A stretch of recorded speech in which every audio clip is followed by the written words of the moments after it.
go to Brian's class. All right, guys. Good morning. We'll go to Brian's class. Yeah. So glad you guys could make it this morning.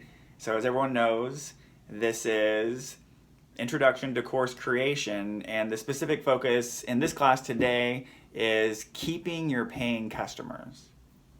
But before we go into that just too much, what the new topic of class today is going to be, I was wanting to touch base on a couple different things that we've already covered to make sure everyone's good with that before we go on to something new.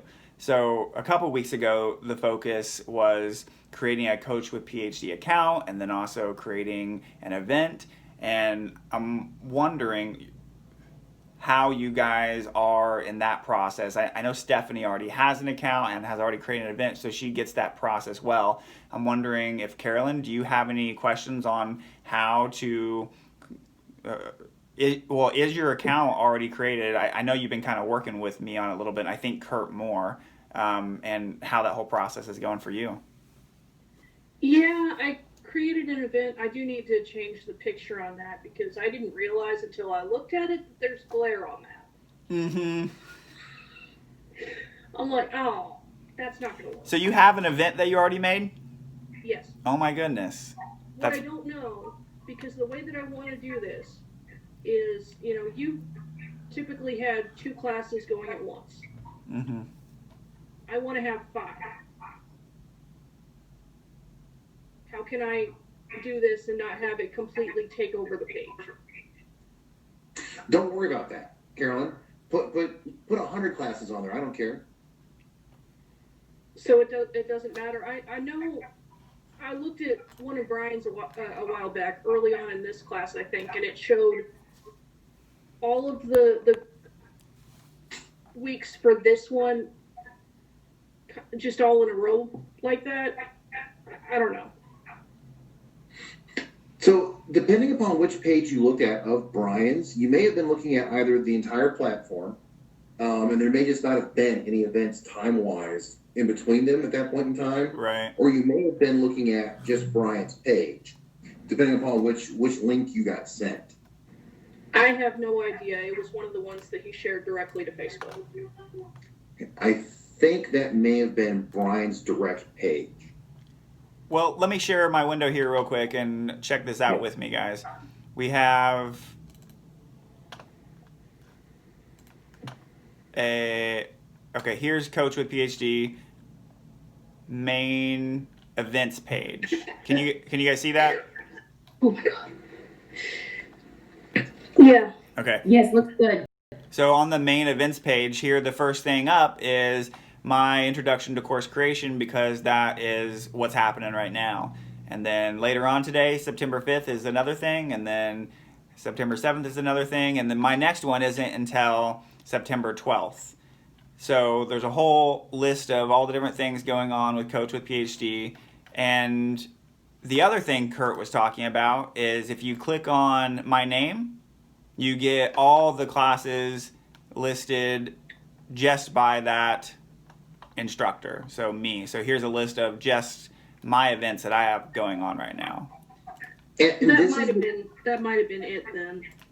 That individual page is the one that I can get built into an app too as well. Just to kind of sidebar, that individual page is the one that I can have built into an app for like $180 plus the monthly. Interesting. Great. Yeah. Okay, so Carolyn, you have an account made and you have an event made. Was the event just for what are you planning on? Can you tell me more about the event, like when the date is for the event and what you're planning on doing with it? Because I'm still working on the class itself. Right. I have set a hard deadline for myself of the week of January 4. So that first event is for January 4, and it's the first week of the series. Gotcha. Like, what I need to find out, Mom and I realized with some of the videos that we did, I'm trying to keep the classes at 30 minutes, keep them short, simple. But what we found out was some of the subtopics that I had. So, for example, muscles. One of the videos for that ended up being 26 minutes. So I may have to adjust my structure a little bit and have a part 1 and part 2 on that. Yeah.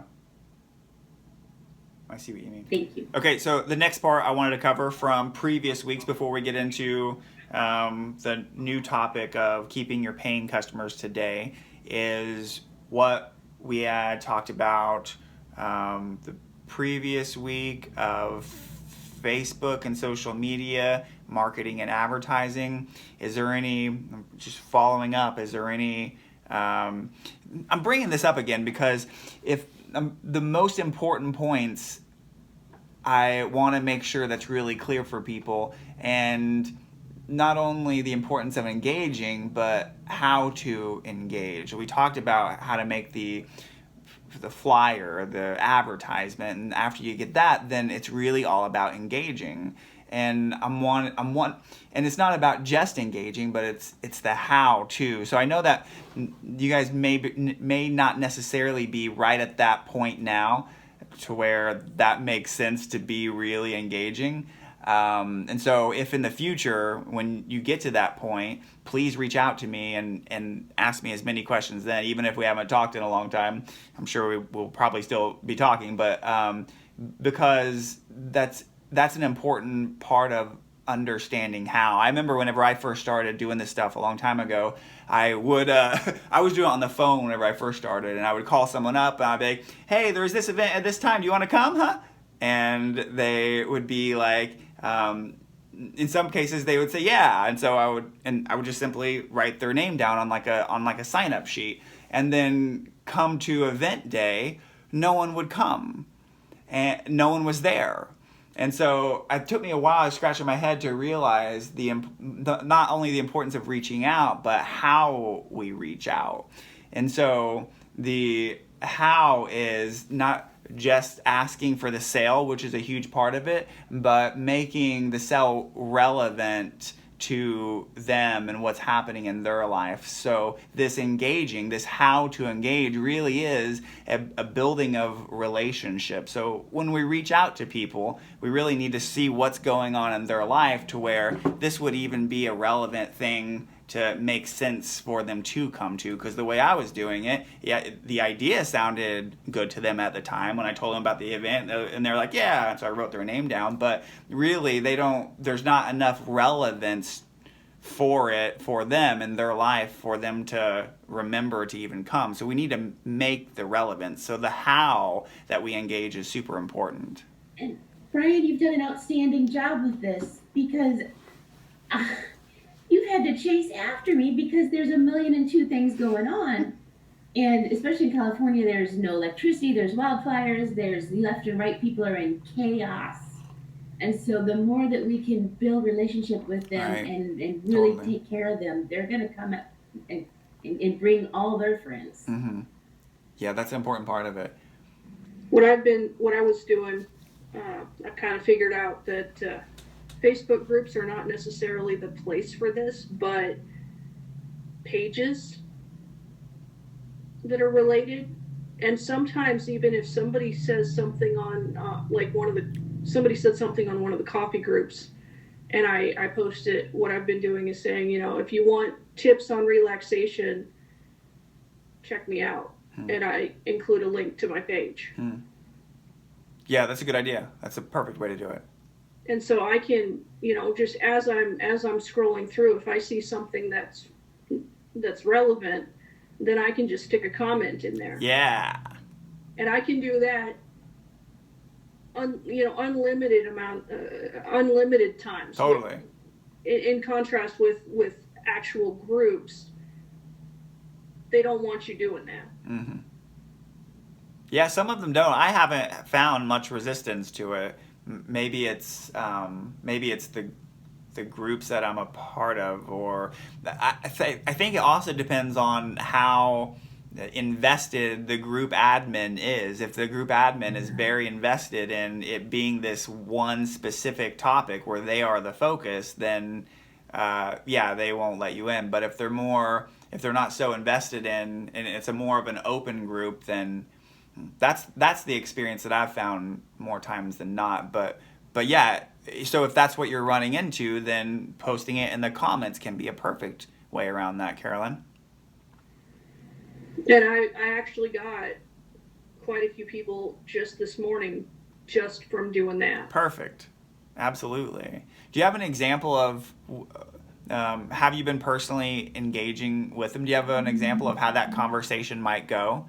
It seems like very simple stuff, but the way that we engage is how the relationship is built and how they come to us.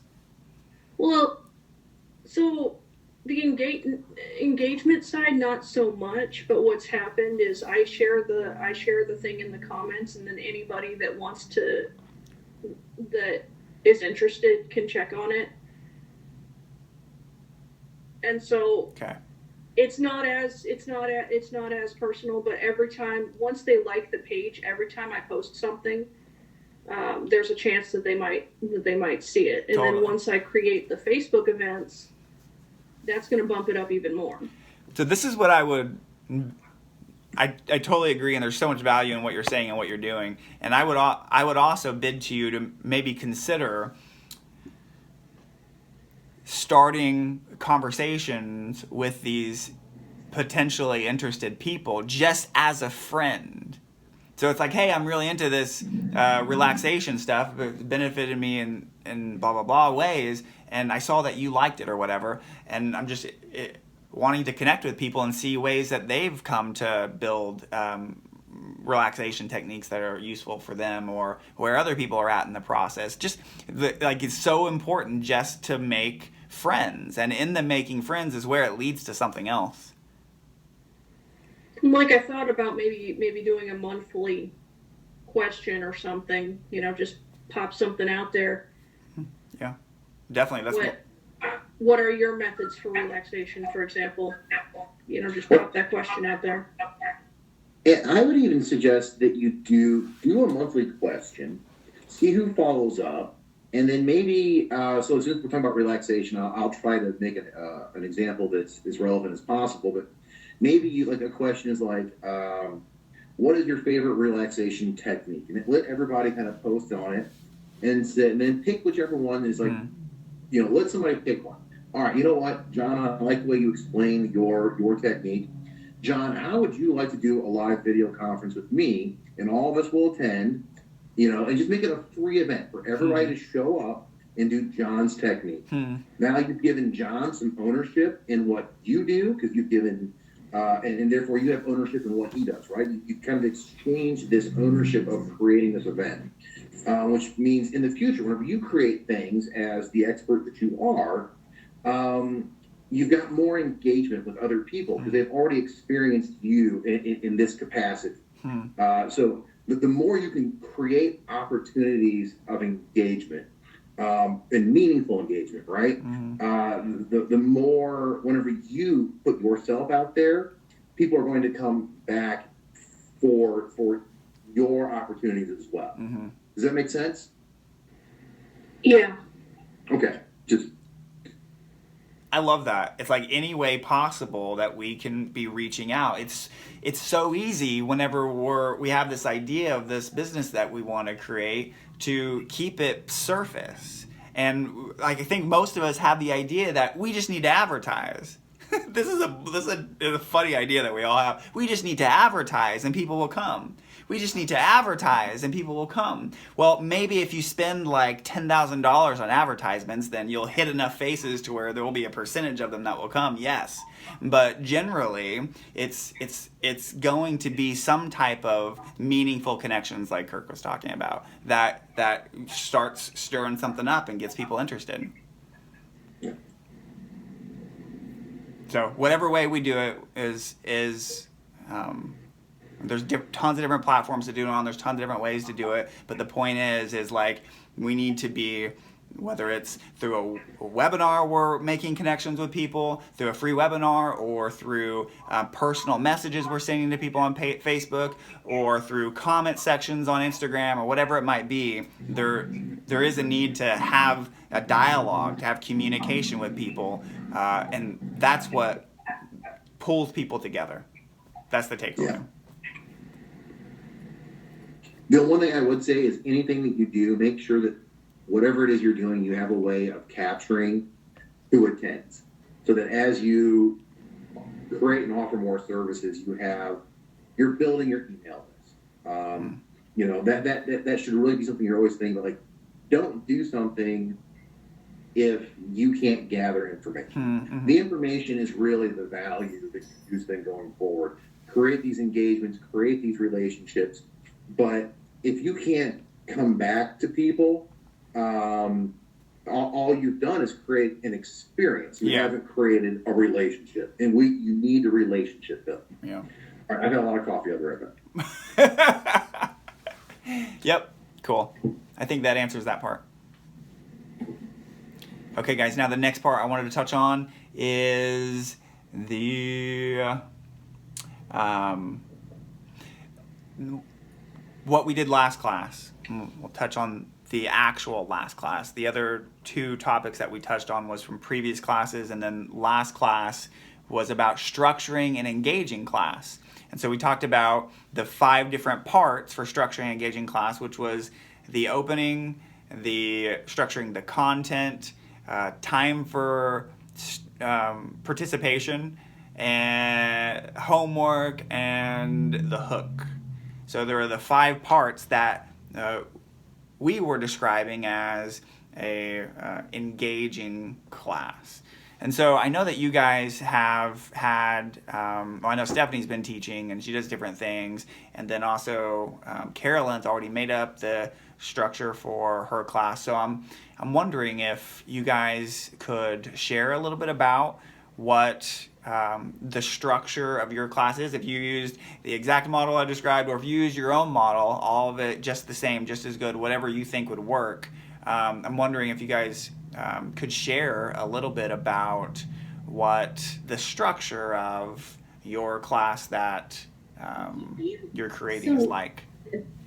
So I did my master's degree in educational technology, and with curriculum design, it's always important to first state your objectives, and that's also part of the why. Why the heck are they there? Yeah. Better make it extremely relevant to them. You got about 2 minutes maximum to make it as relevant as possible to them. So then after you go through the objectives and their why, then you can go into getting to know them. Getting to know them is pretty important. So I do that using Google Slides. So with Google Slides, you can easily share a link with them and say, hey, these are the class notes already outlined for you.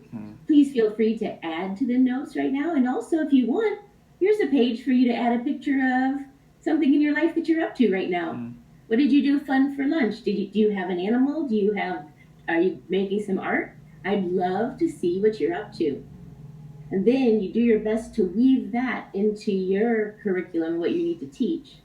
And then I like to do some type of engagement activities, such as they have Kahoot, they have Quizlet, but there's so many cool tech things out there to make it fun, and you can create flashcards, whatever, to make learning extremely easy and fun for them. And then you always have to wrap it up with a bow and tie right back around with the objective, and then you kind of learn. So you're asking the 3 things. What do you already know? What do you want to know? That whole Cool. thing. Yeah.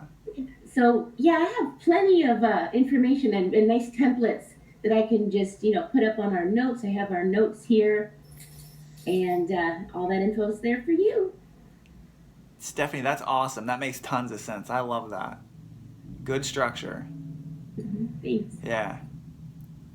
And so within the context of Joyful Education Network, how do you think, have you put much thought into how you think those classes will be structured? What those classes will be about?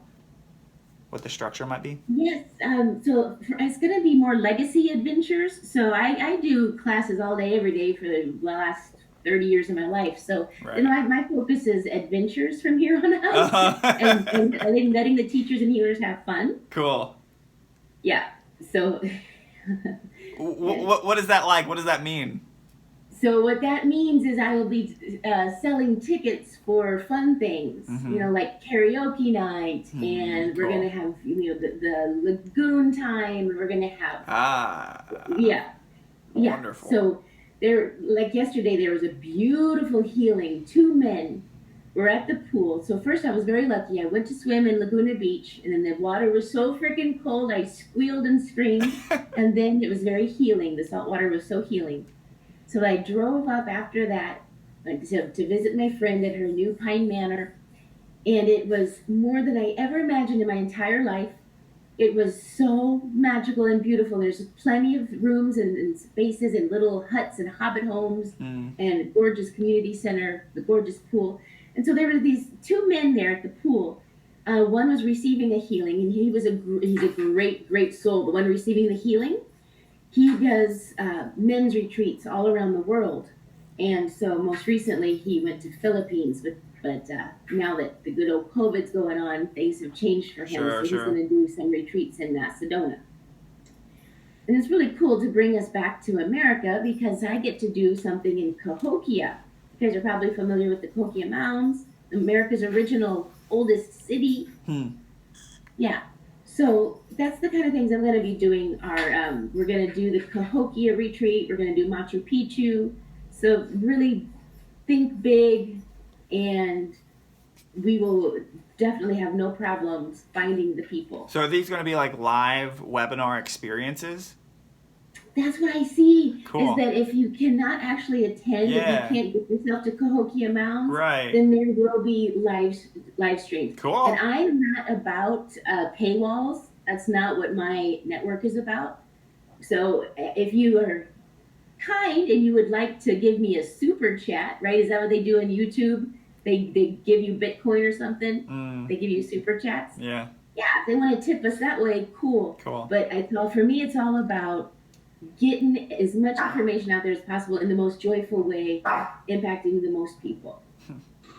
As a side note, there actually is a way to set up a virtual tip jar for live performances. So that's what we want.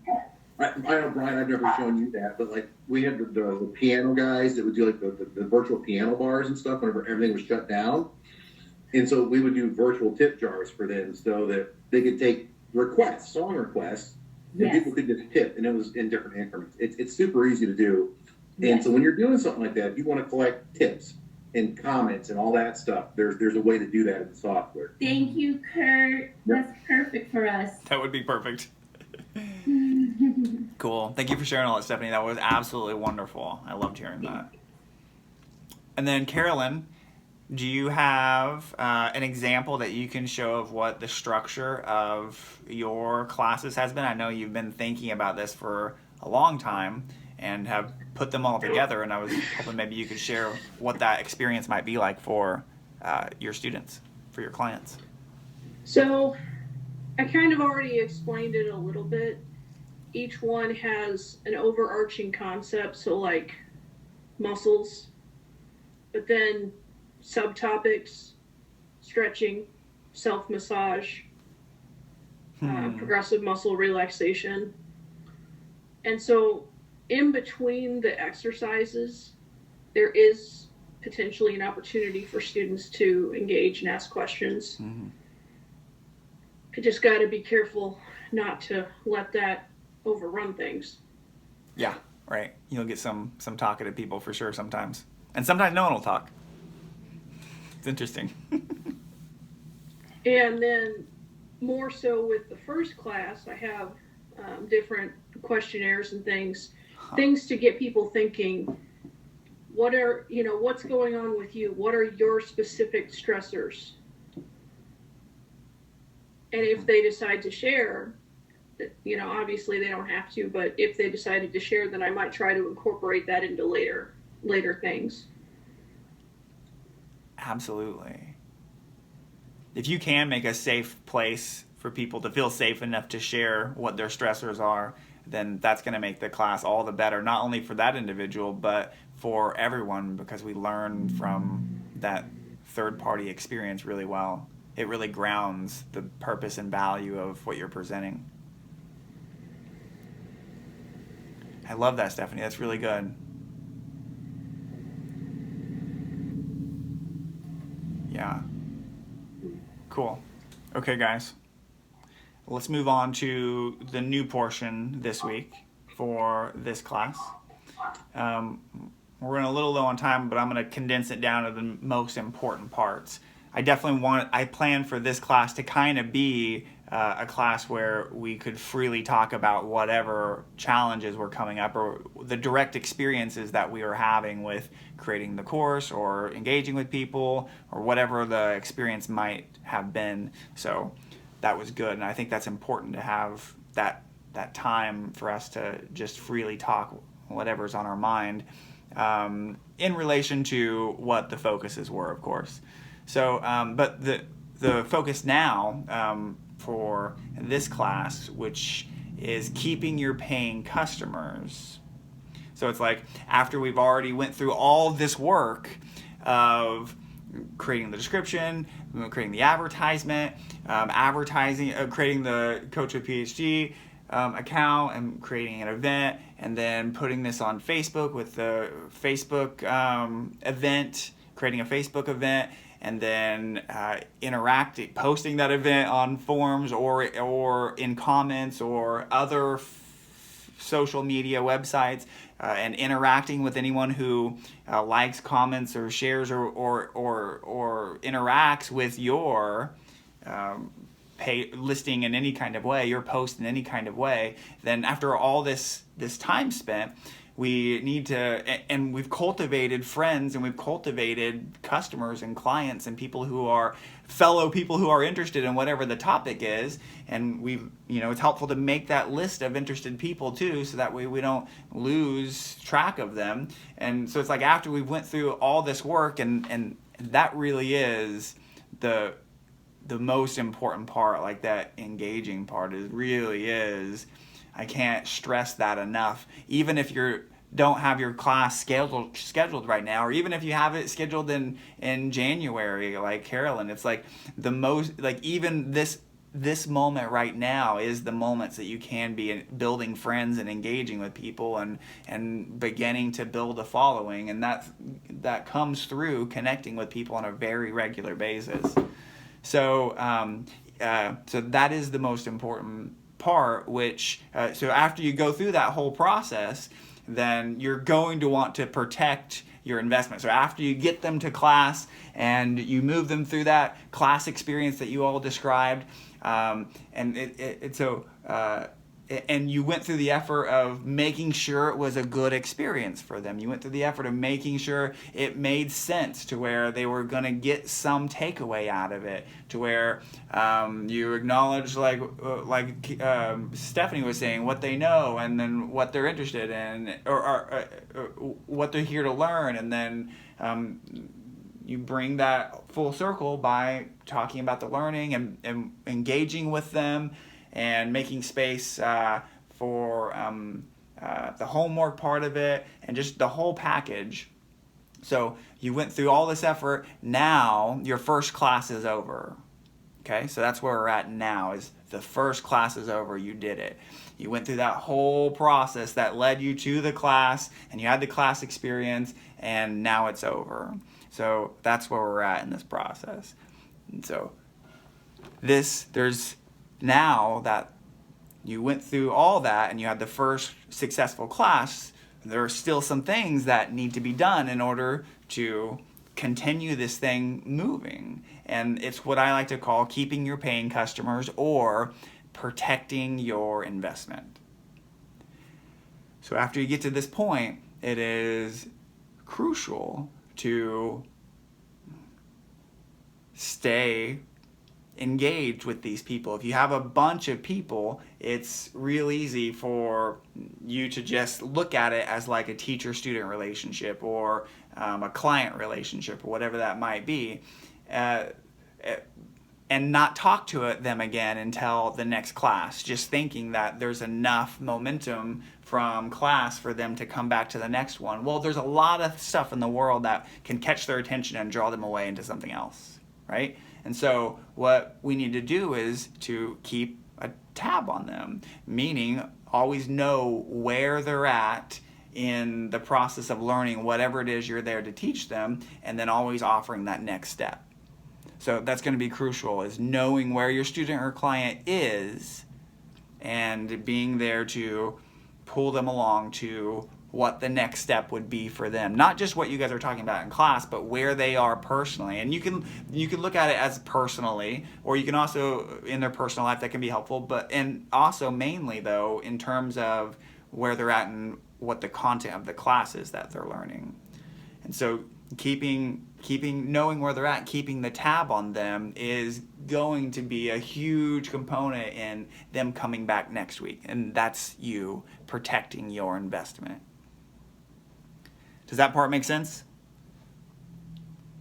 Excellent. So we have the importance of protecting your investment, which we just went over, and this can be in the form of phone calls or text messages or emails or whatever way that you communicate with them. Heck, it could be one-on-one, a video conference, or one-on-one in person, just some way of interacting with them. So it's like, what is the content of this interaction? What is the nature of this interaction? And this is where some of the other stuff in the previous classes that we've talked about that we'll have implemented and set up will come into handy. So it's like the homework. The homework gives a perfect way or perfect reason to even follow up. The homework gives a perfect platform for you to talk about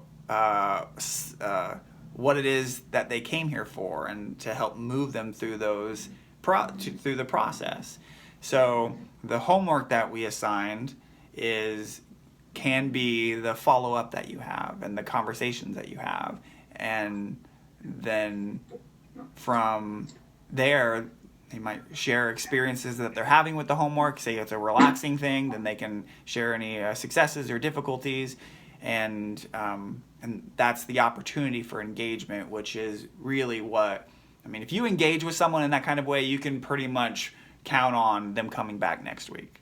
So the importance of when the class is over, it's still, and to keep them coming back, there's still things that you can do in between classes. And this is the importance that I want to highlight in this class. Like you guys see how I interact with you guys. I do one-on-one stuff with a webinar sometimes, and I do emails all throughout the week. But you guys, it's super easy because you guys equally are excited and message me too. So I don't even have to be the one who reaches out, but there will be some people that you get who are more shy or who are just more busy or distracted or whatever it is, to where you won't hear from them all week. And if you don't hear from them all week, there's a good chance that they won't come to class next week. So it's important to connect with them in some kind of way, engage with them some kind of way to keep them grounded in their purpose that they even came here for, which is really helping them to succeed in what they wanted.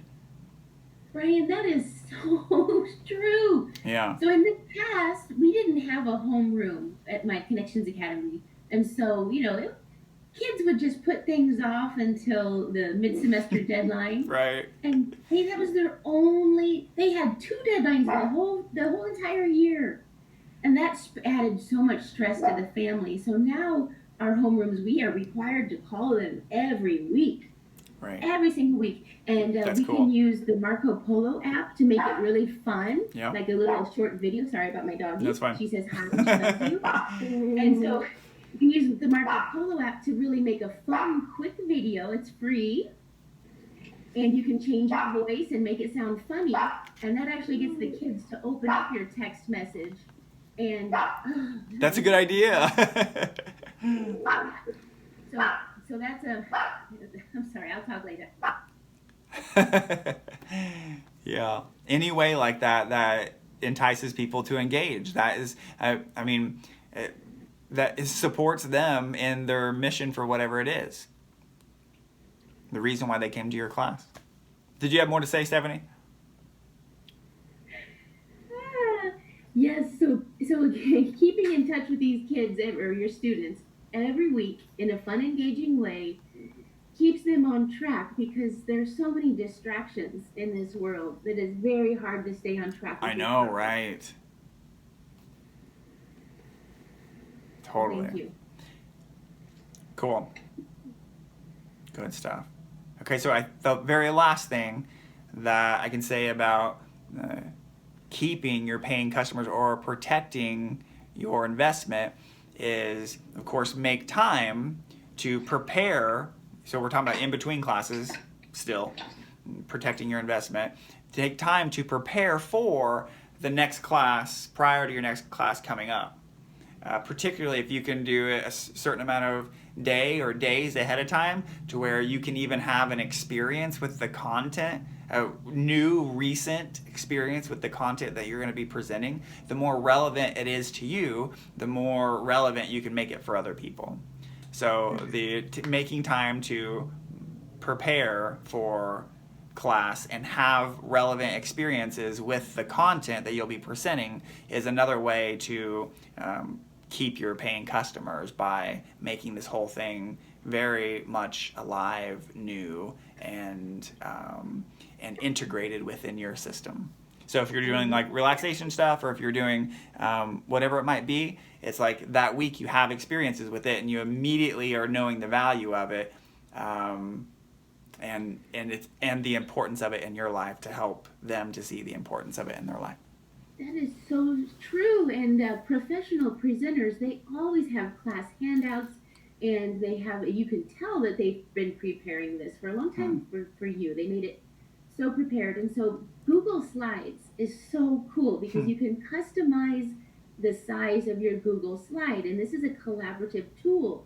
So it's like, I don't know if you use Word already, but I think Word is making it more collaborative with Teams. Cool. But Google Slides is so cool because you can create the size. Maybe you created the size of an ebook. Maybe you created the size of a PowerPoint layout, landscape or portrait. Right. So you can create ebooks very, very quickly. You can create it very quickly, and what you do once a day on your little site, on your website, or on wherever you feel like writing, you write a blog post. And within 21 days, if you do a 21-day challenge of your blog post, you will have a beautiful book to present to them. Cool. Hey, this is your free ebook for coming here. And what you do is you go under your Google Slides, you say File, Download As. You can download it as a PDF. You can download it as a web page. You can package it in many ways for them to make them really feel like, wow, okay, they're a professional presenter who really has, great resources for me, and I'm going to keep coming back to them. Cool. That's wonderful. That's one aspect that I hadn't quite worked out yet.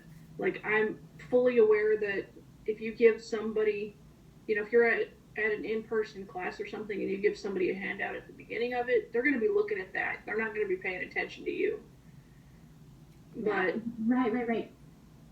And so I always ask them to, have a look at it before the class, kind of give them a quick little, say, please read this before the class and come with any suggestions, because I like to make them feel like they're the teacher. Always make them feel like they're coming to teach me something. Especially with the adult healers. Yeah, right. They've already taken a million classes. Right. They know they can access anything with their internet. Right. But if you ask for their help and you genuinely need some assistance from them, please, could I love your prayers for this. I would love your input and your advice because I love what you've done and you've inspired me. Right. And then all of a sudden they're like, okay, I'll help that person. Totally. And Carolyn, with what you were saying, I'm trying to remember what you're saying. You're asking, the handout. So it's like, if you're doing it online, then you could just share your screen as you read it, then they'll be reading it along with you. Yeah. I'm still, I've experimented with screen share a couple of times, but I'm still not really comfortable with it. You need to get familiar with that. That's a really good feature that you'll use, definitely. And that's what you'll use whenever you're sharing your videos, too. True. Yeah. Yeah. Which I'm not sure how that will work on anything. Well, like if it's the same button or how, because it would be from a different spot. I don't know. Do you want to have an experience right now with presenting so you know what that's like, how to do that? Okay. Brian, what I'm hearing right here what? is as time goes on, we actually have a need for some additional classes, right? on just purely some IT related, Totally. using the technology classes, Right. that are super specific, like click here, do this, click there, do that class. Totally. I've heard probably Yeah. 2 or 3 times every class we've had tech related questions. Yeah. And it sounds like maybe you and I should create some sort of an A and B class, right? Here's the part A where Brian talks about the way to go forward, Mm-hmm. and then I talk about how to use the tools. Yeah, cool. Okay, sorry, I'm gonna stop interrupting. That sounds like a great idea. Carolyn, do you need that experience? Do you want to see how presenting works? It's super easy. I don't have anything at this point. I mean, you could just share the screen itself that you're viewing from if you want to.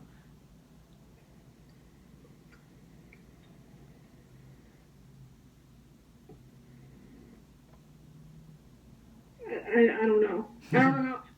I don't know how it works with this thing. Okay, all you do, I'm just going to tell you, all you do is, do you see the button that says present now? No, there's no buttons. There's just icons.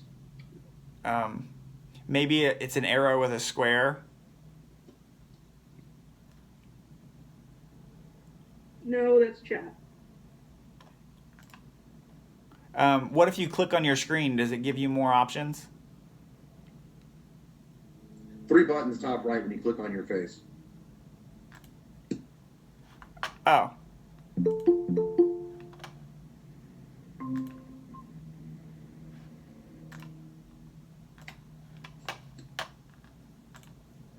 Three buttons top right when you click on your face. Carolax is presenting. It's working.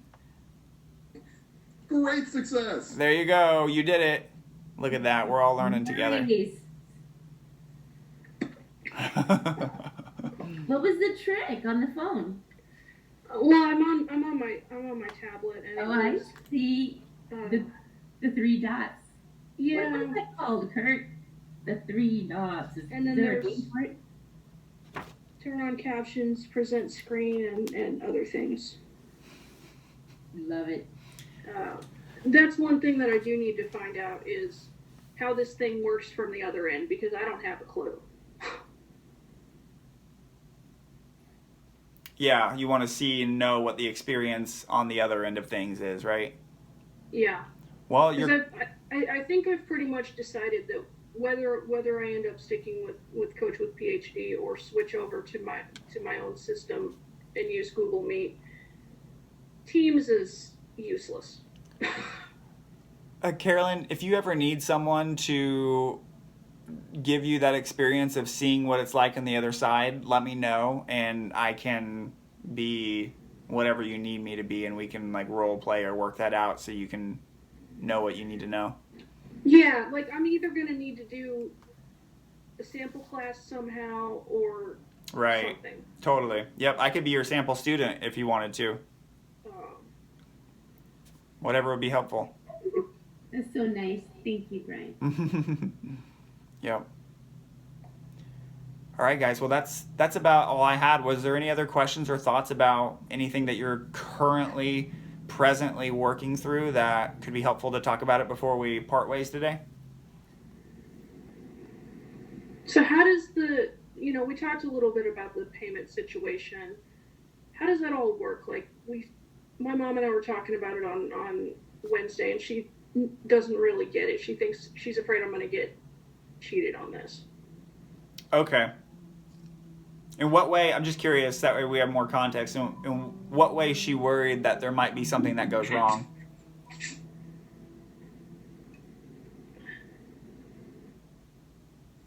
The difference between per hour and per student. It's a 30-minute class. Right. You're getting paid by them per class. And how do you get paid? Is it once a month? Is it how does the payment happen? Good questions. Kurt, do you want to answer some of that? Okay, sure. So, pardon me. PhD, the way that the system works is it collects your payments via Stripe. Stripe is the payment processor, and it collects your payments over a 2-week period, and then 2 weeks later, you'll be issued twice a month. The system issues payments. So there's essentially, it's kind of a first and the 15th type of model, the way that it works. And so what you'll see is, sorry, I got a lot going on in the background. But I never actually touch your money. You actually will receive 100% of your ticket sales up front, and then you are invoiced at the end of the month 10% of whatever your ticket sales were. The only caveat to that is, and I haven't done this yet because I'm still so early on, is that going forward, when people do free events, there will be a $1 charge per ticket issued to a free event.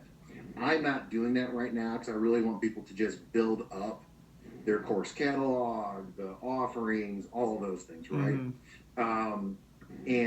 So that's how the payments work. You actually receive all of your money up front. And then, like I said, I send you a bill at the end of the month for 10% of whatever your collections were. That's an interesting model at once. So why didn't you take your 10% off the top? Because, for two reasons. One, in order for me to get the 10%, in order for me to not be an employer, I can't actually take the money and then give you the money. That's why Stripe handles the money. Otherwise, it turns me, I end up as an employer. Right. And so even if you're not like W-2s, you're all 1099s, it changes the structure of what I'm trying to build. Plus now, like Stephanie in California, if that's the way I was doing the business where I took the 10% off, you wouldn't even be able to work for me anymore because it would be considered a gig job and it would be over, right? Really, I think for having that all structured. And so at the around tax time, beginning of January or whatever, February, you hand out 1099 invoices or whatever it's called, 1099. Well, see, so now I don't, right? Now you are simply your own business person, and what you do is your thing. And you're paying Kurt for the service, essentially. Yeah, you're paying me rent of 10% of your collections. That's what we didn't understand was it sounded like it was just a flat rate and then everything else just kind of fell off. Yeah. So now it's 10% invoice of whatever your sales were the previous month. So, Carolyn, just from our point of view, what our experience of what Kurt is describing is everything, all that is 100% automatic. The only our experience on the receiving end of it is that on the 1st and the 15th of each month, there is a direct deposit with 100% of our money going into our bank account. And then like Kurt said, then later on there's a follow-up invoice email saying, here is the 10% from all of your sales. Pay it pay it. And that's it. Debt collector, Kurt? I know a good guy. So it's all very automated. I've had zero problems. I've had zero problems with people paying. So of course, part of what's written in there too is if you don't pay, I'll turn your account off. So right. Yeah. Right. So nice. It's a pretty integrated, and I love the safety of knowing that Stripe, I mean, I know Kurt, I'm not worried about it at all, but if I didn't know Kurt, then I love the safety of knowing that Stripe is 100% the only one that's touching the money. Yeah, that's why I only looked at major clearinghouses on that end. I actually have some smaller developers who handle my side of the billing. But I went with a large, well-known payment processor on that side for that very purpose. So I tell people, hey, look, I don't touch your money. It's all handled through Stripe on the back end of the platform. People know, okay, well, it's not me or somebody else where something wonky could happen. Totally. Does that answer some of your questions? Do you think your mom will feel better about that, Carolyn? Yeah, because it sounded like, it it kind of sounded like it was a little bit of both, but it's like if it's $100 an hour and it's a half-hour class, that's only $500 a week. If it, see what I'm saying? No. But that's not how that works. No. So the $100 an hour comes in. So all four of us have paid $25 to be here, right? So Brian's making $100 an hour when he teaches his class. A lot of classes, right? And it's worth every penny, right? But that's where the $100 an hour comes in, Carolyn, on the website. Is most coaches, and I encourage people when they make their classes to set them up in such a way where you're aiming to make at least $100 an hour. So how many people do you think are going to show up for your class? Take that and divide it, into 100 and say, okay, that's the minimum ticket price I should set. That way, whatever you're doing has really meaningful impact financially. Right. When I put this together, and so Carolyn, you and I never had this conversation like Brian and I did way back when. But for me, I didn't want to create another Uber where Uber makes a bunch of money, but the people who drive, they make money to buy a nicer car to make more money for Uber. Yeah. I wanted this to be where people come on here, and if they're successful, their lives can change. They can invest in themselves in a way that will have meaningful financial impact. This is hopefully like buy a better house, put your kids in college money, not I'm going to upgrade my Toyota. Like that's what I really wanted to accomplish here was for people to have ownership of their own value. It's really important to me that people start to actualize what they are worth. Far too few people appreciate the value they bring to society and to the world. And it means a lot to me that people start realizing that they have value. That's and cool. So anyway, that's really what this is all about for me. Thank you so much, Kurt. Yeah. Almost heaven. Carolyn, Thank you. so does that make sense that no one is getting paid by the hour, but you could calculate it by the hour based upon how many people come and how much they pay you for the class? Yeah, we were just worried. Cool. That, if I had 15 people or however it was, Right. that the access was going to get lost. Right, But it sounds right, like it's right. not like that. No. Which, Not like that at all. Cool. I'm glad you asked that. That's a good question. Cool. Yeah, and it means that I probably need to think about how it's worded on the website, right? Sure. If one person misunderstood it, then I need to ensure that is a little more clearly presented. Yeah. And I have the notes for you already. So do you have I don't see you're on the notes yet. Do you want me to send you the link again for what our notes here? And then Yes, I can please. also put it in a QR code and I'll email it to Carolyn and extra. yeah, you can just send that to the email address if you want. Perfect. Thank you. And I would love, Brian, if you could just simply edit that portion and make sure that it's like a prime video spot on the main web page. You know what I mean? Like have a nice little clip of Kurt telling us the truth. That's so cool that you're taking the notes here. Huh. Cool. Thank you, Stephanie. Very cool. You're welcome. Okay, good question, Carolyn. That's wonderful. Did anyone else have any other questions or parting thoughts before we leave today?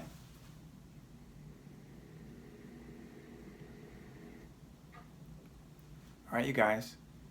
Been wonderful stuff. Brian, what was the name of this class? I labeled it Yeah. Structuring and Engaging. Was that still the same? That was last week's Structured and Engaging class. I saw that you put that on there. No, this one was called Keeping Your Paying Customers. Perfect. You're so good at taking notes, Stephanie. My goodness. Yeah, babe, I'm your executive assistant. I know, right? Yep, keeping your paying customers. All right, guys. Well, throughout this next week period, stay in touch and let me know. I still think that even if you're not starting your class for, say, 2 years from now, the most important thing you can do just on a regular basis is making connections with people and making friends with people. This is the one thing that's going to draw it all together whenever it's time. So Amen. keep being yourself, guys, and we'll see you Have next a week wonderful week. for the very And- last class.